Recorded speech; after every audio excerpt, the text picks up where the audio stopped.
Doesn't mean that he was always nice or kind. You know, he had ways of stirring people up. And I mentioned the other day that, you know, I was there with him, just the two of us, and he said something to me, I don't know what it was. I'm not a violent person at all, but he said something, and I found myself standing over this old cripple saying, I feel like punching you. I mean, that's not nice for him to do that to me, or for me to want to do that to him, but that he stirred me somehow. Anyhow, he just looked up calmly and said, do you feel like hitting me with your left hand or your right hand? And of course, by the time I'd worked out how the whole thing had dissipated.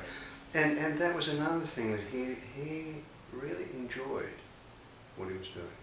He enjoyed his life. He enjoyed people. He enjoyed... he entertained himself. And for someone who was in shocking pain, like really unimaginable pain, due to the aftermath of polio that he had and nearly died from when he was 17, the amount of enjoyment that he had in his life was really extraordinary. And I think he was one of these people that not only said this is what you should do, but he did it. You know, it's a bad metaphor perhaps, but we can say he walked the walk. You know, we should probably say he wheelchair the wheelchair, you know, but he was genuinely appreciative of the variety of the people brought, and an incredible flexibility in being able to meet them wherever they were. And then, you know, as Chuang-Tzu says, someone's crazy, you meet them in their craziness, then you can bring them back to sanity. And that's exactly what he did. He was a great observer. And I think that a lot of people didn't understand that what he was doing, well, this is my take anyhow, was not trying to fit people into some artificial, overarching psychological theory. He was never interested in a global explanation of human behaviour. He was much more focused on sharpening, increasing our sensitivity to observing people, with the assumption that if we can be more sensitive in observing, we will automatically know how to respond. You know, in the West, we look at something and then we do some kind of abstraction, some kind of theorising, some kind of distance looking at it to explain it. We diagnose it. We diagnose it. We label it. Label it.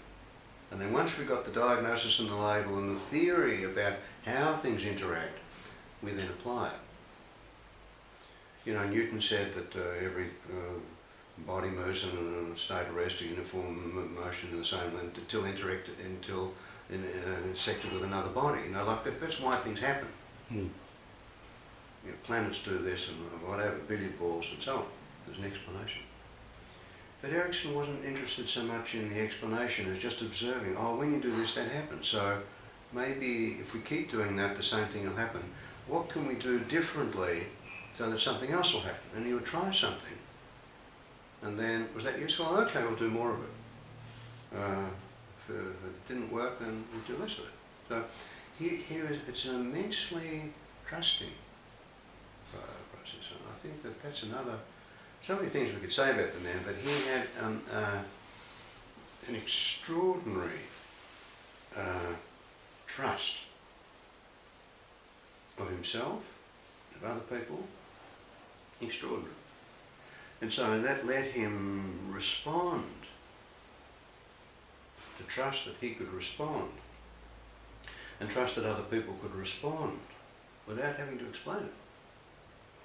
And I think that irked a lot of the academics who tried to work out what theory is he on here, what's he up to. And people said he's from another planet, because he wasn't fitting in with the kind of way things were done at the time.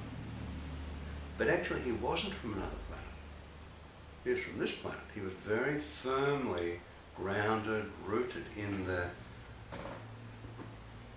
what Jeff Sye calls the phenomenology. He's really in the experience of being here, trusting that if you can really be present and observe what's going on, you'll know what to do.